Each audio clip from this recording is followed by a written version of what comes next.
Hello बच्चों, good evening. अभिनव science school की online class में आप सबका हार्दिक स्वागत है, आपका हार्दिक अभिनंदन है। प्यारे बच्चों, लास्ट लेक्चर में हम लोगों ने सेंट्रीपिटल फोर्स का कंसेप्ट पढ़ा था। ठीक है, आज हम नया चैप्टर स्टार्ट करते हैं। ठीक है, और ये है आपकी फिजिक्स फर्स्ट का चैप्टर नंबर 6।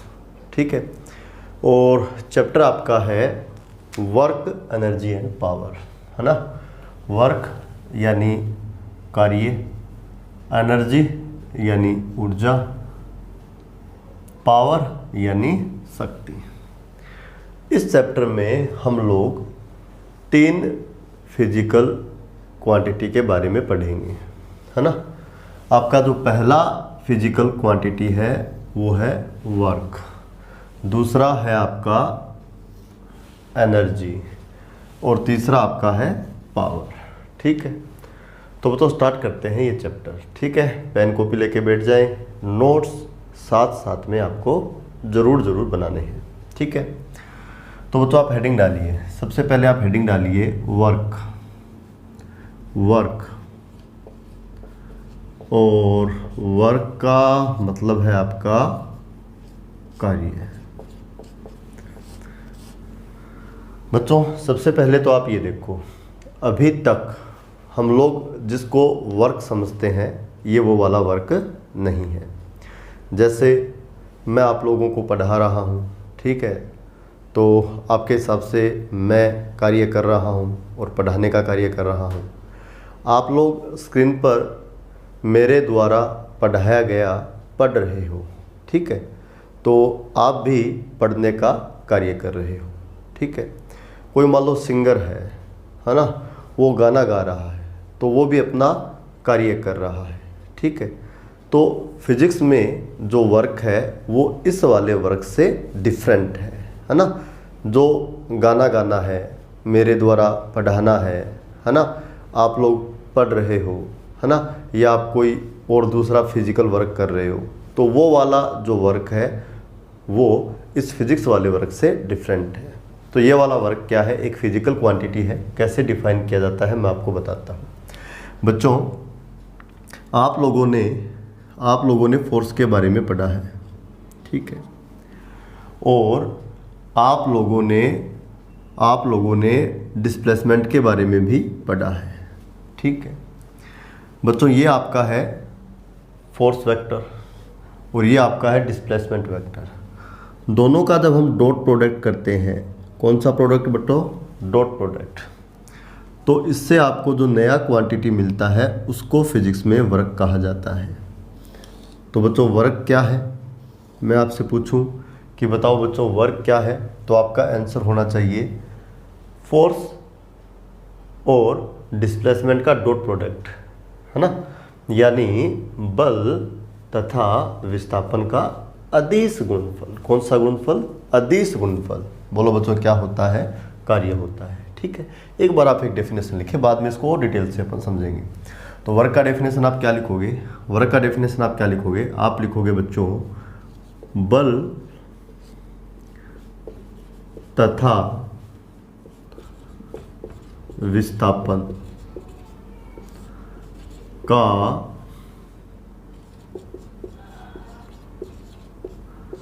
अदिश गुणनफल। बल तथा विस्थापन का अदिश गुणनफल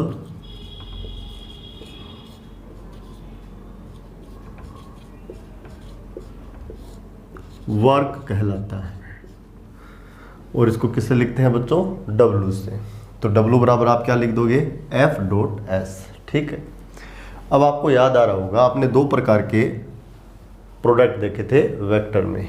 एक आपका था बच्चों क्रॉस प्रोडक्ट, ये पहला वेक्टर था, ये दूसरा वेक्टर था, और बीच में इनके क्रॉस लगा हुआ था, है ना। तो ये 2 वेक्टर का क्रॉस प्रोडक्ट था।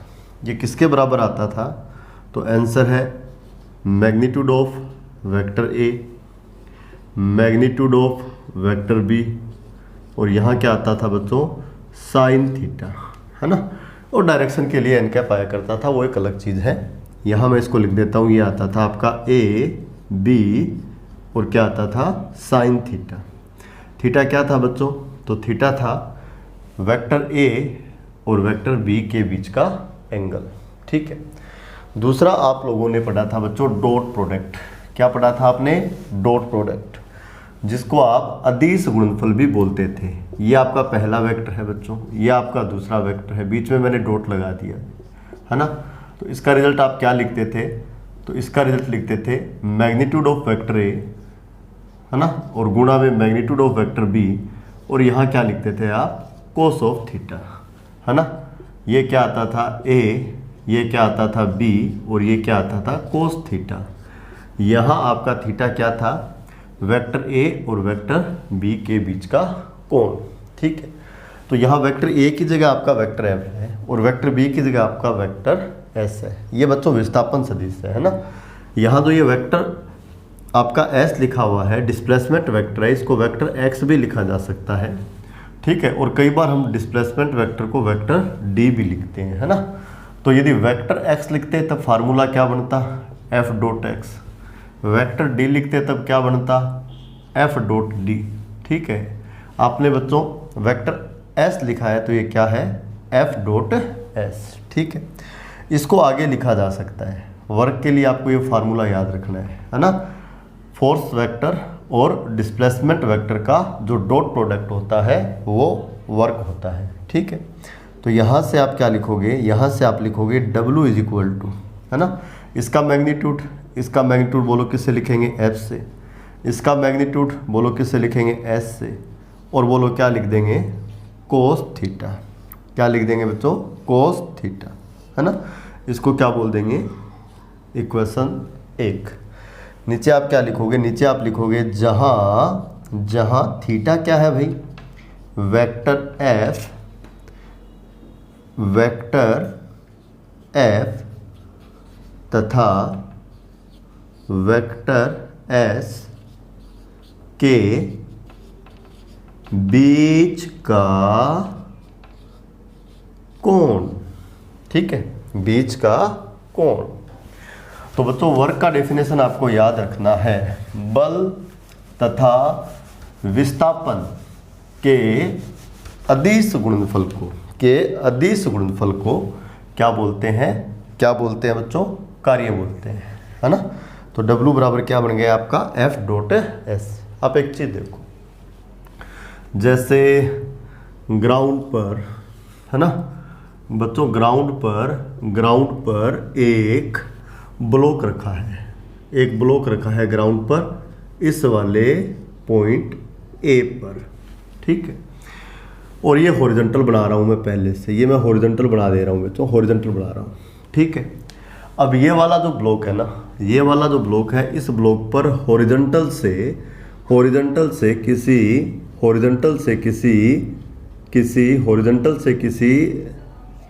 थीटा एंगल पर, ये वाला जो एंगल है ना आपका, ये वाला एंगल, ये कितना है बच्चों? ये आपका है थीटा। हॉरिजॉन्टल से किसी एंगल थीटा पर एक फोर्स लग रहा है। ठीक है बच्चों, हॉरिजॉन्टल से किसी एंगल पर एक फोर्स लग रहा है। देखो ये वाला वेक्टर F, है ना। जैसे कोई बक्सा पड़ा हुआ है ना, रस्सी से बांधकर कोई इसको इस तरह से खींच रहा है ना। तो क्या होगा? ये बक्सा इस ब्लॉक पर सरकना स्टार्ट कर देगा। ठीक है। इसने क्या किया? सरकना स्टार्ट किया, और सरकते सरकते ये बक्सा जो है वो आपका बच्चों इस पॉइंट बी पे आ जाता है। ठीक है। तो बक्से पे आपने फोर्स लगाया, फोर्स के कारण बक्सा पॉइंट ए से कहाँ आ गया? पॉइंट बी पर। और पॉइंट ए से यदि पॉइंट बी पे आ गया तो ये वाला जो मैं वेक्टर बना रहा हूँ बच्चों, ये वाला जो वेक्टर बना रहा हूँ, ये आपका क्या है? बताओ, ये आपका क्या है? तो आंसर है, ये आपका है डिस्प्लेसमेंट वेक्टर, यानी वेक्टर एस, है ना भाई। डिस्प्लेसमेंट क्या होता है? बक्से ने स्टार्ट कहाँ से किया? ए से, है ना, और कहाँ रुक गया? बी पर। तो ये फाइनल पॉइंट और ये इनिशियल पॉइंट, है ना। इनिशियल और फाइनल पॉइंट के बीच का जो लीनियर डिस्टेंस होता है ना, जो रेखीय दूरी होता है, वो क्या होता है बच्चों? विस्थापन होता है। तो विस्थापन तो ये हो गया। डिस्प्लेसमेंट का डायरेक्शन पूछूं तो A to B या B to A, है ना, कमेंट में लिखेंगे आप। बोलो बच्चों, बक्से का जो डिस्प्लेसमेंट है वो आपका A से B की ओर हुआ है या फिर B से A की ओर? हाँ बिल्कुल ठीक। डिस्प्लेसमेंट कहाँ हुआ है, कहाँ हुआ है? हाँ, डिस्प्लेसमेंट कहाँ हुआ है? A से B की ओर। तो डिस्प्लेसमेंट वेक्टर का डायरेक्शन देखो बच्चों ये रहा, ठीक है। तो उस केस में आपने क्या लिखा है कि इस वाले फोर्स ने इस ब्लॉक पर कितना वर्क कर दिया, तो आपका आंसर होगा इसने जो वर्क किया है वो है W = F.S, ठीक है। जहां आप जब ये डॉट प्रोडक्ट को सोल्व करोगे तो ये क्या आएगा, इसका मैग्नीट्यूड कितना F, इसका मैग्नीट्यूड कितना S, और दोनों के बीच का एंगल, डिस्प्लेसमेंट वेक्टर का डायरेक्शन ये है, फोर्स वेक्टर का डायरेक्शन ये है, तो दोनों के बीच का एंगल आपको क्या दिखाई दे रहा है, थीटा। तो यहाँ बोलो आपका क्या आ जाएगा, कोस ऑफ थीटा। क्या आ जाएगा, कोस ऑफ थीटा। ओके, अब एक काम करते हैं बच्चों, इसका एक अलग डेफिनेशन लिखते हैं, है ना। तो मैं यहाँ लिख देता हूँ अन्य परिभाषा। क्या लिख देता हूँ बच्चों, अन्य परिभाषा, ठीक है, अन्य परिभाषा। इस परिभाषा को मैं डायग्राम से स्टार्ट करूंगा बच्चों। किससे स्टार्ट करूंगा, डायग्राम से स्टार्ट करूंगा। यही डायग्राम मेरे को दोबारा बनाना है ना, ये डायग्राम आपको बनाना है बच्चों इसके साथ, ठीक है। ये डायग्राम मेरे को दोबारा बनाना है। मैंने क्या कहा है, फोर्स वेक्टर और डिस्प्लेसमेंट वेक्टर का जो डॉट प्रोडक्ट होता है वो आपका क्या होता है बच्चों, वर्क होता है। क्या होता है, वर्क होता है। इसका मैं बच्चों दूसरा डेफिनेशन आपको बताता हूँ। देखिए कैसे, फिर से मैं ये डायग्राम बनाने जा रहा हूँ।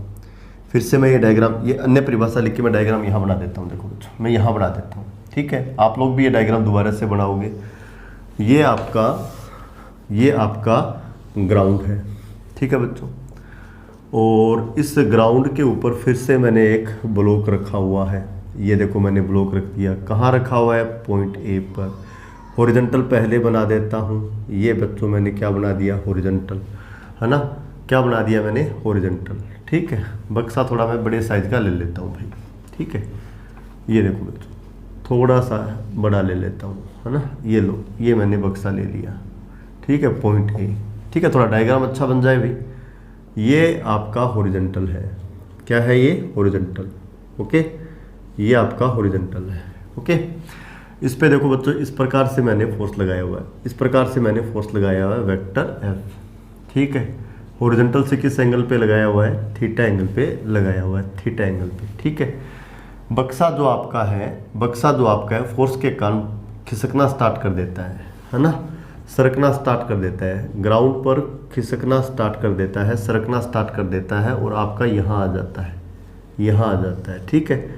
कहाँ आ गया, पॉइंट B पर। तो बच्चों ये चीज़ क्या है, तो आंसर है ये है डिस्प्लेसमेंट वेक्टर यानी वेक्टर S। तो इसको कंप्लीट मैं ऐसे दिखा देता हूँ, ठीक है। अब देखो अपने काम करते हैं। क्या काम करते हैं, देखो ये जो आपका फोर्स है ना, इसको बच्चों हम घटकों में तोड़ते हैं, ठीक है ना। सदिश का घटकों में वियोजन बताया भी था, फिर बता देता हूँ आपको। देखो बच्चों, यदि कोई वेक्टर A है ना, हॉरिजॉन्टल से कितना एंगल बना रहा है, थीटा, ठीक है। तो हॉरिजॉन्टल में इसका जो कंपोनेंट है वो होता है A कोस थीटा, है ना, और वर्टिकल में जो इसका कंपोनेंट है वो होगा आपका A साइन थीटा, ठीक है। तो देखो बच्चों, आपने वेक्टर A को परस्पर लंबवत, है ना, दो दिशाओं में घटकों के रूप में तोड़ दिया, है ना। प्लस x दिशा का जो घटक है वो आपका A कोस थीटा है, प्लस y दिशा का जो आपका घटक है वो A साइन थीटा है। ऐसे ही मैं इस वेक्टर F को भी परस्पर लंबवत दो दिशाओं में तोड़ लेता हूँ। पहली दिशा देखो ये वाली है, और दूसरी जो डायरेक्शन है वो मैं ये वाली ले लेता हूँ जो हॉरिजॉन्टल के एकदम पैरेलल है। आप देख लो, हॉरिजॉन्टल के एकदम पैरेलल है, ठीक है। तो एक तो ये वाला डायरेक्शन और एक ये वाला डायरेक्शन। अब आपका जो ये वेक्टर है ना, ये हॉरिजॉन्टल से बच्चों देखो थीटा एंगल बना रहा है। कितना एंगल बना रहा है, थीटा। कितना बना रहा है, थीटा। तो देखो बच्चों, ये वाला जो इसका कंपोनेंट है ये तो आएगा कोस वाला टुकड़ा यानी एफ कोस थीटा, ठीक है। और इस डायरेक्शन वाला जो कंपोनेंट है, इस डायरेक्शन वाला जो कंपोनेंट है वो आपका क्या आएगा, एफ साइन थीटा। अब इसकी बात नहीं करेंगे, है ना। यदि बच्चों आपने इस ब्लॉक पर इस वाले डायरेक्शन में फोर्स लगाया हुआ है ना, तो यह वाला फोर्स इस बक्से पर दो दिशाओं में बंट जाता है। इसका एक भाग जो एफ कोस थीटा होता है वो हॉरिजॉन्टल डायरेक्शन में लगता है ना, और इसका दूसरा भाग जो एफ साइन थीटा होता है वो वर्टिकल डायरेक्शन में लगता है, ठीक है। अब देखो बच्चों, ये जो एफ साइन थीटा वाला फोर्स है ना, ये बाहर बल mg को बैलेंस करने में काम आ जाता है। आपको याद है मैंने आपको एक्शन रिएक्शन सिखाया था, ठीक है। तो बक्से का द्रव्यमान यदि m है ना, तो इस पे भार बल कहाँ लगेगा, ऊर्ध्वाधर नीचे की ओर mg, ये इस सतह को है ना नीचे की ओर दबाएगा यानी इस पर एक्शन करेगा, तो सतह इस पे क्या करेगी, रिएक्शन करेगी। बोलो करेगी कि नहीं करेगी। और वो रिएक्शन जो होती है उसको नॉर्मल रिएक्शन बोलते हैं, और सतह के क्या होती है, परपेंडिकुलर। तो देखो बच्चों, नीचे की ओर इस पे भार बल लग रहा है और भार बल को बैलेंस करने में जो इसका ऊर्ध्व घटक है इसका एक भाग काम आ जाएगा, ठीक है। अब आंसर ये है कि बक्से का डिस्प्लेसमेंट तो इस डायरेक्शन में हुआ, ये किसने किया है ना। तो बच्चों ये किया है किसने, एफ कोस थीटा ने। किसने किया है, एफ कोस थीटा में, क्योंकि इसका ये वाला घटक विस्थापन की दिशा में है। विस्थापन किस दिशा में हो रहा है, तो आंसर है प्लस एक्स दिशा में। और ये वाला जो बल का जो घटक है वो भी किस दिशा में कार्य कर रहा है, प्लस एक्स दिशा में। इसका मतलब डिस्प्लेसमेंट किसके कारण हुआ है, न तो एफ साइन थीटा के कारण हुआ है, न इस प्रॉपर वेक्टर एफ के कारण हुआ है, किसके कारण हुआ है, एफ कोस थीटा के कारण, ठीक है। तो अब मैं बल का दूसरा परिभाषा बना रहा हूँ। आप देखिए जो मैंने अन्य परिभाषा लिखा है, मैं लिख रहा हूँ बल का विस्थापन की दिशा में घटक, बल का विस्थापन की दिशा में घटक तथा विस्थापन का गुणनफल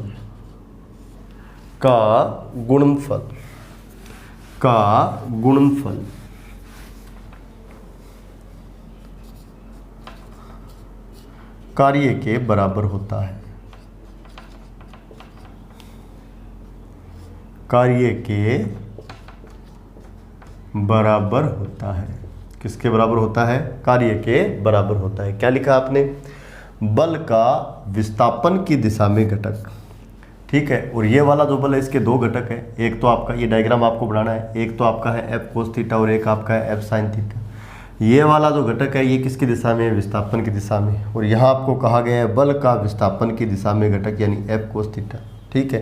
तथा विस्थापन बोलो आपका क्या है, एस। इन दोनों का गुणनफल, यहाँ नया तो आपको कहा गया अदिश गुणनफल और नई आपको कहा गया सदिश गुणनफल। इन दोनों का जो गुणनफल है वो कार्य के क्या होता है, बराबर।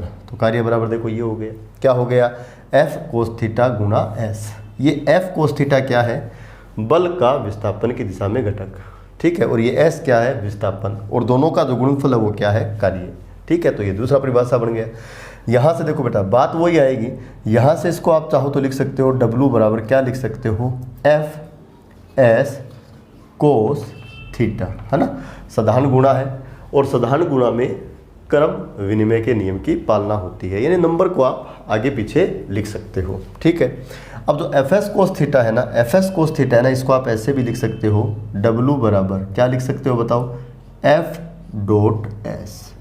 तो इस दूसरी परिभाषा से देखो पहली परिभाषा भी बन गई, दूसरी परिभाषा से पहली परिभाषा भी बन गई। एफ डॉट एस को भी यदि सोल्व करोगे तो आपका जो वेक्टर अलजेब्रा है वो आपको सजेस्ट करता है कि एफ डॉट एस क्या आएगा, पहले का मैग्नीट्यूड यानी एफ, दूसरे का मैग्नीट्यूड यानी एस, और दोनों के बीच के एंगल की कोज्या। और जो वेक्टर एफ है वो ये वाला है, ये इसका डायरेक्शन है।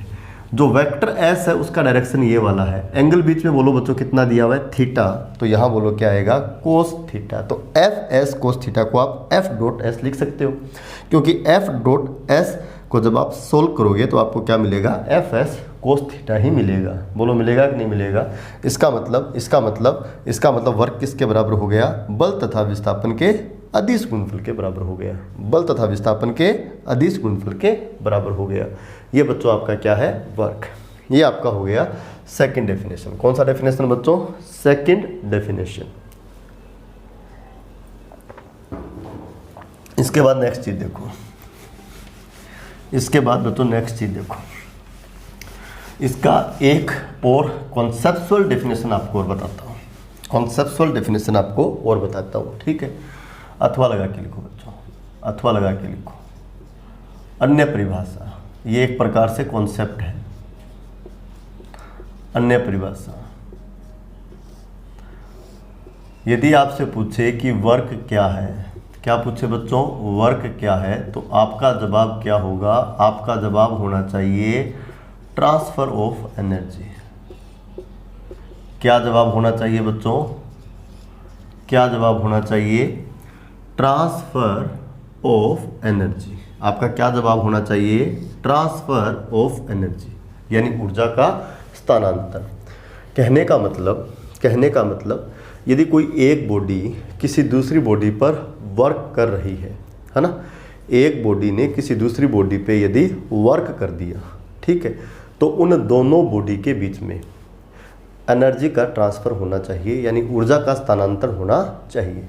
अब ऊर्जा का यदि स्थानांतरण हो रहा है ना, तो निश्चित रूप से एक बॉडी ऊर्जा ग्रहण करेगी, जो ग्रहण करेगी उसकी एनर्जी इंक्रीज हो जाएगी, और एक बॉडी ऊर्जा त्यागेगी या ऊर्जा देगी, उसकी ऊर्जा में क्या आ जाएगी, कमी आ जाएगी। यदि बच्चों आपको कहीं भी आप किसी ऐसे एग्जाम्पल को देख रहे हो जिसमें एक बॉडी किसी दूसरी बॉडी पे फोर्स लगा रही है, तो उस फोर्स ने वर्क, बहुत बड़ी बात बता रहा हूँ आपको, एक बॉडी किसी दूसरी बॉडी पर क्या कर रही है बच्चों, फोर्स लगा रही है, तो उस वाले फोर्स ने वर्क किया या नहीं किया। बच्चों फिर कह रहा हूँ, जो वर्क है ना, जो वर्क है या जो वर्क डन है वो किसके द्वारा होता है, फोर्स के द्वारा।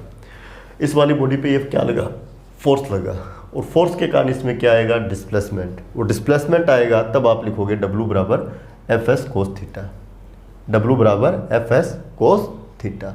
यदि आपका फोर्स नहीं है, मान लो F लग ही नहीं रहा, ब्लॉक ऐसा कैसा पड़ा है, तो कोई डिस्प्लेसमेंट आएगा ही नहीं। F 0 है तो इसमें 0 करके देखो W क्या आ जाएगा, 0। दोबारा सुनो, एक बॉडी है ना किसी दूसरी बॉडी पर फोर्स लगा रही है, ठीक है, तो बच्चों क्या गारंटी है कि पहली बॉडी दूसरी बॉडी पे वर्क कर दे, जरूरी नहीं है।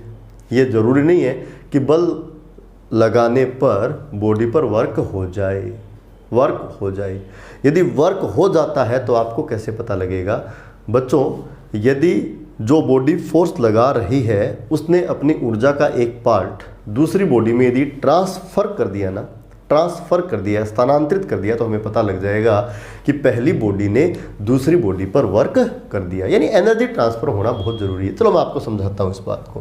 देखिए बच्चों, आप जनरल डेफिनेशन क्या लिखते हो, आप जनरल डेफिनेशन वर्क का लिखते हो। आपने बच्चों 10th क्लास तक जनरल डेफिनेशन पढ़ा है कि भाई हम तो ये बोलते हैं कि बल तथा विस्थापन का जो गुणनफल होता है, अदिश गुणनफल नाम ही नहीं लेते हम, तो वहाँ सीधा बोल देते हैं कि बल तथा विस्थापन का जो गुणनफल होता है वो आपका वर्क होता है, ठीक है। या मैंने इसको थोड़ा और अच्छा लिख दिया, मैंने क्या लिख दिया, एफ डॉट एस लिख दिया, और जिसको मैंने क्या लिख दिया बच्चों, एफ एस कोस थीटा। क्या लिख दिया, एफ एस कोस थीटा। अब आप लोग देखना, अब आप लोग इसको अच्छे से देखना, ठीक है, इसको मैं दिखाता हूँ। अब आप इसको अच्छे से देखना बच्चों, इसको आप अच्छे ढंग से देखना, ठीक है, दिखाता हूँ आपको। मान लीजिए बच्चों ये वाल है, ठीक है, ये आपका एक वाल है, ठीक है बच्चों, ये वाल है आपका, ये वाल है, ये वाल है, ये वाल है, ठीक है। आप इस वाल को बहुत बड़ा धक्का मार रहे हो। धक्का मारने का मतलब आप इस पे क्या लगा रहे हो बच्चों, फोर्स।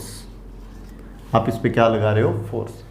वाल मजबूत है ना, जब आपने फोर्स नहीं लगाया था तब भी ये वाल यहीं थी, तब भी ये वाल यहीं थी, है ना।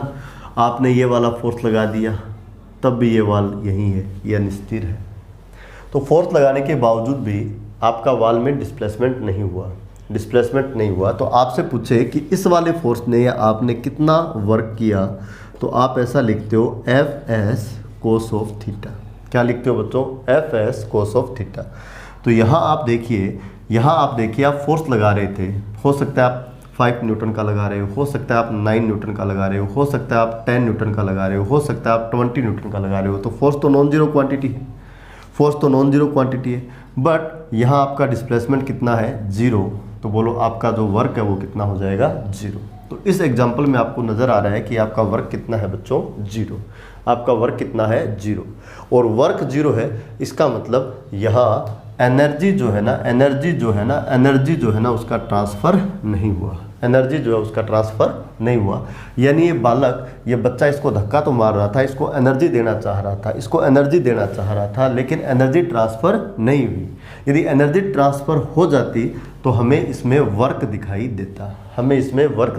देता, चलो इस उदाहरण से यदि आपको ये चीज़ नहीं दिखाई दी तो मैं आपको दोबारा दिखाता हूँ। बच्चों, आप लोगों ने एक एनर्जी कंजर्वेशन लॉ पढ़ा हुआ है ना, 10th क्लास तक आ जाता है ये, ऊर्जा संरक्षण का नियम। ऊर्जा न तो उत्पन्न हो सकती है तथा ऊर्जा न ही नष्ट हो सकती है। हाँ, ऊर्जा एक रूप से दूसरे रूप में क्या हो सकती है बच्चों? रूपांतरित हो सकती है। और आपने एक चीज़ और भी पढ़ी हुई है बच्चों, एक काइनेटिक एनर्जी आपका पढ़ा हुआ है। काइनेटिक एनर्जी आप कहते हो यदि कोई m द्रव्यमान का बॉडी किस स्पीड से मूव कर रहा है? v स्पीड से, तो उसका काइनेटिक एनर्जी कितना होता है? Half mv²। चलो अब मैं आपको दिखाता हूँ बच्चों, कि ट्रांसफ़र ऑफ एनर्जी क्या है। ट्रांसफ़र ऑफ एनर्जी क्या है बच्चों?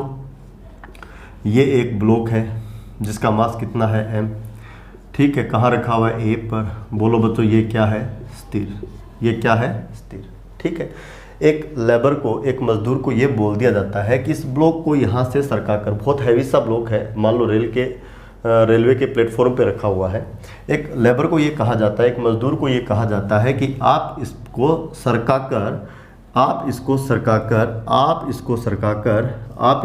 कर यहाँ रख दो। ठीक है बच्चों, तो क्या होने वाला है आप लोग देखेंगे। वो लेबर क्या करेगा? इस ब्लॉक को पीछे से ऐसे धक्का मारना शुरू करेगा। धक्का मारने का मतलब क्या लगाएगा? फोर्स। तो इस वाले डायरेक्शन में क्या लगाया जा रहा है बच्चों? फोर्स। अब मैं आपको दिखाऊंगा कि ये वाला फोर्स वर्क करेगा, है ना, ये वाला फोर्स वर्क करेगा। वर्क कौन कर रहा है बच्चों? तो आंसर है लेबर। लेबर का मतलब वर्क कौन कर रहा है बच्चों? मजदूर कर रहा है, क्योंकि फोर्स कौन लगा रहा है? वो मजदूर लगा रहा है ना। अब इस फोर्स के कारण क्या होने वाला है? ध्यान देना बच्चों, पहले ये ब्लॉक स्थिर था, है ना, स्थिर था, तो इसका वेलोसिटी कितना था? जीरो। और वेलोसिटी जीरो था तो बच्चों इसका काइनेटिक एनर्जी भी कितना था? जीरो, है ना, क्योंकि वेलोसिटी का स्क्वायर आता है और वेलोसिटी आपकी जीरो है, तो आपका काइनेटिक एनर्जी भी बोलो कितना है? जीरो। बोलो, आपको दिख रहा है ना। इसने इस पर धक्का मारना स्टार्ट किया, ठीक है, ये ब्लॉक सरकना शुरू हो गया, और जैसे ये ब्लॉक इधर सरकना शुरू कर देता है, तो बच्चों आपको ब्लॉक में क्या वेलोसिटी दिखेगी? क्या आपको इसमें स्पीड दिखेगी? हाँ, बिल्कुल आपको स्पीड दिख रही है, चलना स्टार्ट करेगा। इसमें कोई ना कोई वेलोसिटी आ जाएगी, और कोई ना कोई वेलोसिटी आ जाएगी तो कुछ ना कुछ काइनेटिक एनर्जी आ जाएगी। इसका मतलब बच्चों जो आपका ब्लॉक है जिसकी काइनेटिक एनर्जी स्टार्ट में कितनी थी? जीरो। अब उसकी जो काइनेटिक एनर्जी है वो बढ़ना शुरू हो गई। काइनेटिक एनर्जी बढ़ना शुरू हो गई। जैसे जैसे इसमें स्पीड आएगा ना, वैसे वैसे इसका काइनेटिक एनर्जी बढ़ेगा। अभी तो आप कह रहे थे कि एनर्जी कंजर्वेशन लॉ कहता है कि ऊर्जा को न तो उत्पन्न किया जा सकता न नष्ट किया जा सकता। ये एनर्जी आई कहाँ से? ये ब्लॉक जब यहाँ आया तो कोई ना कोई वेलोसिटी लेके आया है, तो इसका काइनेटिक एनर्जी यहाँ कुछ ना कुछ है। तो ये काइनेटिक एनर्जी कहाँ से आई? ऊर्जा तो आप पैदा कर ही नहीं सकते, तो ये कहाँ से आई? तो बच्चों इसका आंसर है, यह ऊर्जा उत्पन्न नहीं हुई है, यह ट्रांसफ़र हुई है। ये वाला जो लेबर है ना, इसने अपनी एनर्जी का कुछ पार्ट, वर्क कौन कर रहा है? यहाँ लेबर कर रहा है। फोर्स कौन लगा रहा है? लेबर लगा रहा है। फोर्स के द्वारा वर्क किया जाता है बच्चों। तो ये जो मजदूर है इसने अपनी एनर्जी का, अपनी ऊर्जा का कुछ हिस्सा इस ब्लॉक को ट्रांसफर कर दिया, और ब्लॉक के पास जो एनर्जी आई वो हमें दिखाई दे रही है काइनेटिक एनर्जी के रूप में। किस रूप में दिखाई दे रही है बच्चों? काइनेटिक एनर्जी के रूप में। चलो अभी भी आपको समझ में नहीं है सर ऐसे कैसे हो गया, लेबर ने अपनी एनर्जी ब्लॉक को कैसे दे दी। तो बच्चों आप उस लेबर को ये बोलो, आप उस मजदूर को ये बोलो, भैया तेरे को ये वाला ब्लॉक प्लेटफॉर्म पर पूरे दिन सरकाना है, कभी इधर कभी उधर, कभी इधर कभी उधर, है ना। 5 मिनट सरका लेगा, 10 मिनट सरका लेगा, आधे घंटे सरका लेगा, 1 घंटे सरका लेगा, उसके बाद क्या कहेगा? थक गया हूँ, है ना, और वो रेस्ट करने बैठ जाएगा। तो बच्चों उसने जो भी फूड लिया हुआ है, जो भी सप्लीमेंट लिया हुआ है, उसके कारण उसके पास जो भी एनर्जी थी ना, वो वाली एनर्जी इसको ट्रांसफ़र कर रहा होता है ना। सरकाना शुरू किया, थोड़ी ट्रांसफ़र की, और सरकाया, और ट्रांसफ़र की, करता रहा, और लास्ट में तो वो खाली होगा भाई, खाली होगा, वो थकेगा, वो कहेगा भाई और मेरे पास एनर्जी है ही नहीं, मैं ट्रांसफ़र नहीं कर सकता, और वो बैठेगा। हो सकता है ग्लूकोज ले ले वो, है ना, फूड वूड और ले, और उसके बाद वो दोबारा से काम में लगे, यानी दोबारा उसके पास एनर्जी आए ताकि वो उसको देने में सक्षम हो। तो बच्चों लेबर यानी मजदूर फोर्स लगा रहा था, फोर्स के कारण इसमें डिस्प्लेसमेंट स्टार्ट हो गया, और डिस्प्लेसमेंट यदि स्टार्ट हो गया, डिस्प्लेसमेंट यदि बच्चों स्टार्ट हो गया, तो यह मजदूर अपनी एनर्जी इसको ट्रांसफर कर चुका है, और कर चुका है तो इसके पास वो एनर्जी हमें किस रूप में दिखाई देती है? काइनेटिक एनर्जी में। किस में दिखाई देती है? काइनेटिक एनर्जी में। और ट्रांसफर ऑफ एनर्जी हो गया तो हम बोल देंगे ब्लॉक पे वर्क हो गया। ऊर्जा का यदि स्थानांतरण हो जाता है तो हम बोल देंगे कि ब्लॉक पर वर्क हो गया।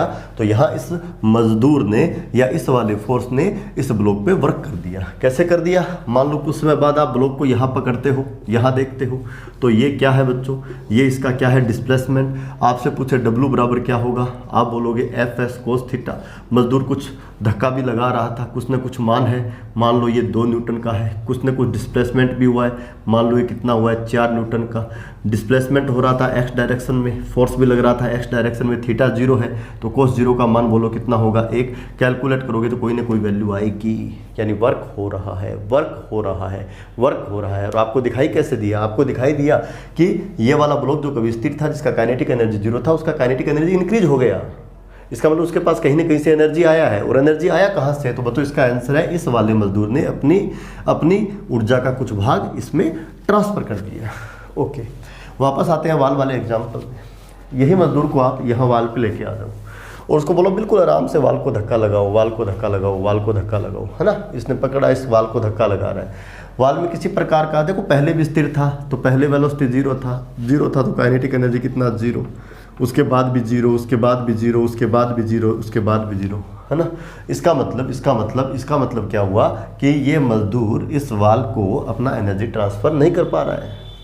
अगर ट्रांसफ़र कर देता तो हमें काइनेटिक एनर्जी में दिखाई देती, काइनेटिक एनर्जी में दिखाई देती तो ये दीवार चलती या मान लो टूट कर गिर जाती। ट्रांसफ़र नहीं कर पा रहा है। और यदि सूत्र के हिसाब से देखें तो बच्चों फोर्स तो लग रहा है, लेकिन क्या नहीं हो रहा? डिस्प्लेसमेंट नहीं हो रहा। डिस्प्लेसमेंट नहीं हो रहा तो W बराबर क्या है? 0, है ना। कॉन्सेप्ट के हिसाब से देखें तो बच्चों एनर्जी ट्रांसफ़र नहीं हुई, है ना, क्योंकि काइनेटिक एनर्जी पहले भी 0 थी, बाद में भी 0 थी, और ट्रांसफर ऑफ एनर्जी नहीं हुआ। इसका मतलब वर्क डन नहीं हुआ, इसका मतलब वर्क डन नहीं हुआ। तो बच्चों ये तो क्या थी? Conceptual definition. क्या थी बच्चों? Conceptual definition. ठीक है, आपको कॉन्सेप्चुअल डेफिनेशन पर अब ज़्यादा नहीं जाना है, आपको तो बस इतना याद रखना है। क्या याद रखना है बच्चों? क्या याद रखना है आपको कि vector F dot vector S is equal to W, यानी बल तथा विस्थापन का अदिश गुणनफल। बल तथा विस्थापन का अदिश गुणनफल क्या होता है बच्चों? क्या होता है? वर्क होता है। ठीक है, तो आज आपका परिचय मैंने एक नए फिजिकल क्वांटिटी से करवा दिया, है ना। उस क्वांटिटी को क्या बोलते हैं बच्चों? वर्क बोलते हैं। क्या बोलते हैं? कार्य बोलते हैं। बोलो बच्चों, कैसे उसको मेजर किया जाता है? F डॉट S से। किसी बॉडी पे क्या लगाओगे? फोर्स। फोर्स के कारण क्या हो जाता है? डिस्प्लेसमेंट। तो उस फोर्स ने कितना वर्क किया कैसे निकालोगे?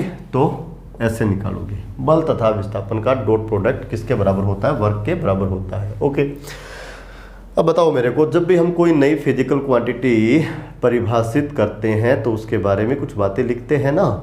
ठीक है, कि भाई वो वेक्टर है या फिर वो स्केलर है ना, उसका यूनिट क्या है ना, और उसका डायमेंशन क्या है, ये सब बातें अपन लिखते हैं। तो इसके लिए भी लिखेंगे, इसके लिए भी लिखेंगे। तो वही बात अपनी नोट लगाओ भाई, साथ साथ नोट्स बना रहे हो बच्चों। चलो मेरे को आप लोग बताओ, ये वेक्टर है या स्केलर, ये वेक्टर है या स्केलर, ये वेक्टर है या स्केलर। कई बार क्या होता है बच्चों, नेट का जो स्पीड है वो थोड़ा स्लो होने के कारण, है ना, प्रॉपर टाइम से वीडियो अपलोड नहीं हो पाता है ना। कल थोड़ा लेट हो गए थे अपन, लगभग 7:15 तक अपना वीडियो रिलीज हो जाता है ना। कल 7:40 पे वीडियो रिलीज हुआ था, है ना, नेट प्रॉब्लम था। तो वीडियो आपका लगेगा ही लगेगा, क्लास आपकी लगेगी ही लगेगी, है ना। हो सकता है 7:15 पर जो आपकी क्लास स्टार्ट होती थी 15 मिनट या 20 मिनट या 25 मिनट लेट हो जाए, है ना, बट क्लास आपकी लगेगी ही लगेगी, डेफिनेटली लगेगी बच्चों।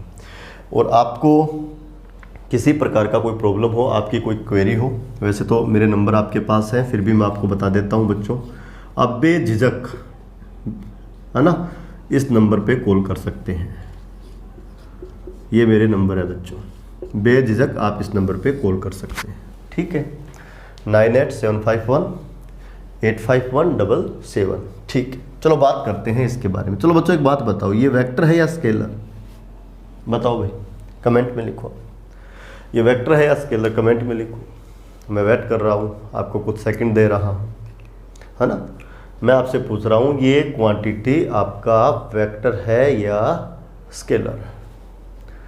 चलो बच्चों कमेंट में लिख के आप मेरे को बताओ, ये जो अपनी ऑनलाइन क्लासेस लग रही हैं, है ना, तो आपको कैसा फील हो रहा है ना, चीज़ें आपको समझ में आ रही है या नहीं आ रही, है ना। और ये तो देखो अपनी मजबूरी है ना, जब तक ये जो कोविड वाली समस्या जो है वो सोल्व नहीं होती, ऑफलाइन क्लासेस पॉसिबल नहीं है, ऑनलाइन क्लासेस ही अपने को लगानी पड़ेगी, ठीक है। फिर भी आप बताएं आपको कैसा लग रहा है, आप कैसा फील कर रहे हो। हाँ जी ठीक, बिल्कुल। तो बच्चों मैं बता देता हूँ आपको, है ना, मैंने आपको बताया था ना, दो सदिशों के अदिश गुणनफल से अदिश राशि प्राप्त होती है। तो W यानी वर्ग कैसे मिला है, पहला वेक्टर है आपका, पहला वेक्टर आपका है बल, दूसरा वेक्टर आपका क्या है विस्थापन, और दो वेक्टर है और दोनों के डॉट प्रोडक्ट से आपको ये क्वांटिटी मिला है, और डॉट प्रोडक्ट से या अदिश गुणनफल से आपको अदिश राशि मिलती है। तो आप क्या लिखोगे, यह क्या है बच्चों, अदिश राशि है। क्या है ये, अदिश राशि है। ओके चलो दूसरी बात आपको बता देता हूँ, नंबर सेकंड बात आपको बता देता हूँ बच्चों, है ना। क्या भाई, एसआई मात्रक। ओके यही तो बताते हैं अपन 2 नंबर में। तो देखो बच्चों, बल तथा विस्थापन का अदिश गुणनफल, तो बल का मात्रक क्या होता है बच्चों, न्यूटन, विस्थापन का मात्रक क्या होता है मीटर, तो इसका मात्रक क्या हो जाएगा, न्यूटन गुणा मीटर, ठीक है। और मैं आपको बता देता हूँ, जो न्यूटन गुणा मीटर है उसको क्या बोला जाता है बच्चों, जूल, और इसको किससे लिख देते हैं, जे से। तो आप इसका एसआई मात्रक क्या बोल सकते हो, जूल बोल सकते हो, या आप क्या बोल सकते हो, न्यूटन इंटू मीटर बोल सकते हो। क्या बोल सकते हो, न्यूटन इंटू मीटर। क्या बोल सकते हो, न्यूटन इंटू मीटर। ओके, और तीसरी चीज होती है इसकी डायमेंशन, यानी वीमा, यानी वीमा निकाल लेते हैं, कोई प्रॉब्लम नहीं बच्चों। या तो आप फार्मूला देख के डायमेंशन लिखो, या आप यूनिट देख के लिख दो। न्यूटन है इसका मतलब फोर्स है, और फोर्स का डायमेंशन आपको याद आ रहा होगा। चलो मैं एक बार फार्मूला लिख देता हूँ आप लोगों के लिए। देखो ये वाला होता है फार्मूला, F.S, ठीक है। तो बच्चों ये तो आपका फोर्स है, और फोर्स का डायमेंशन कितना होता है, याद है क्या आपको, 112, 112, यानी M1 L1 T-2, है ना। ये होता है ना 1 -2, 112, ठीक है बच्चों। और डिस्प्लेसमेंट और है, और डिस्प्लेसमेंट और है तो L1 और आ जाएगा। तो फाइनली इसको सोल्व करोगे तो ये क्या आएगा, M1 L2 T-2, ये इसका हो जाएगा डायमेंशन यानी वीमा, ठीक है बच्चों। इसके बाद इसके हम स्पेशल केस देखेंगे, ठीक है, और स्पेशल केस देखेंगे हम कल की क्लास में, ठीक है। तो बच्चों कल जब आप क्लास में आओ तो उससे पहले आपको वर्क का जो डेफिनेशन है ना वो आपको याद होना चाहिए कि वर्क क्या होता है। तो आपका जवाब क्या होगा, फोर्स और डिस्प्लेसमेंट का डॉट प्रोडक्ट, है ना, फोर्स और डिस्प्लेसमेंट का डॉट प्रोडक्ट, यानी vector F dot vector S. बोलो क्या होता है, वर्क होता है। ठीक है, क्या है ये बच्चों, अदिश राशि। इसका यूनिट क्या होता है, ऐसा यूनिट जूल। ठीक है, सीजीएस तो फिर निकाल ही सकते हो, क्या दिक्कत है, अर्ग होता है, मैंने आपको बताया भी था, है ना। और आपसे पूछे डायमेंशन क्या होता है, तो आप बोलोगे 122। क्या होता है, 122। वर्क को यदि आप बच्चों देखना चाहते हो, आपको दिखाई दे, है ना, तो आपको कभी भी किसी भी बॉडी की, है ना, काइनेटिक एनर्जी में चेंज नजर आए। किसमें चेंज नजर आए बच्चों, काइनेटिक एनर्जी में चेंज नजर आए। किसी बॉडी के काइनेटिक एनर्जी में चेंज नजर आए, है ना, मतलब या तो काइनेटिक एनर्जी आपका इंक्रीज होता हुआ दिखाई दे या आपको डिक्रीज होता हुआ दिखाई दे, तो आप बोल देना उस बॉडी पर कोई फोर्स वर्क कर रहा है और वो फोर्स उस पर वर्क कर रहा है, यानी बॉडी पर वर्क हो गया, कार्य हो गया। क्योंकि भाई वर्क है क्या, ट्रांसफर ऑफ एनर्जी। यदि बच्चों किसी बॉडी को एनर्जी मिल जाती है, एनर्जी मिल जाती है, किसी बॉडी को यदि बच्चों एनर्जी मिल जाती है, तो उसका जो काइनेटिक एनर्जी है ना वो बच्चों इंक्रीज हो जाएगा, है ना, उसका स्पीड बढ़ जाएगा भाई। और यदि बेटा कोई बॉडी एनर्जी फेंक देता है ना, एनर्जी फेंक देता है, यानी उसने एनर्जी छोड़ दी, रिलीज कर दी, एनर्जी को रिलीज कर दी, तो क्या होगा बच्चों, रिलीज कर दी तो क्या होगा, उसका काइनेटिक एनर्जी आपको घटते हुए दिखाई दे देगा, है ना। और बॉडी चाहे एनर्जी बेटा ग्रहण करे, है ना, या चाहे एनर्जी त्यागे, उस पर वर्क हो जाएगा, क्योंकि वर्क है ही क्या, ट्रांसफर ऑफ एनर्जी। क्या है, ट्रांसफर ऑफ एनर्जी। ठीक है बच्चों, कल हम इसके स्पेशल केस देखेंगे वर्क के। ठीक है, उसके बाद हम पढ़ेंगे टाइप्स ऑफ एनर्जी। जैसे आपने सुना है काइनेटिक एनर्जी होती है ना, आपने सुना है बच्चों आपका पोटेंशियल एनर्जी होता है, आपने सुना है बच्चों थर्मल एनर्जी भी होता है ना। इस प्रकार की बहुत सारी ऊर्जाएं होती है ना, और उन ऊर्जाओं को अपन कल की क्लास में पढ़ने वाले हैं। ठीक है बच्चों, ओके, थैंक यू।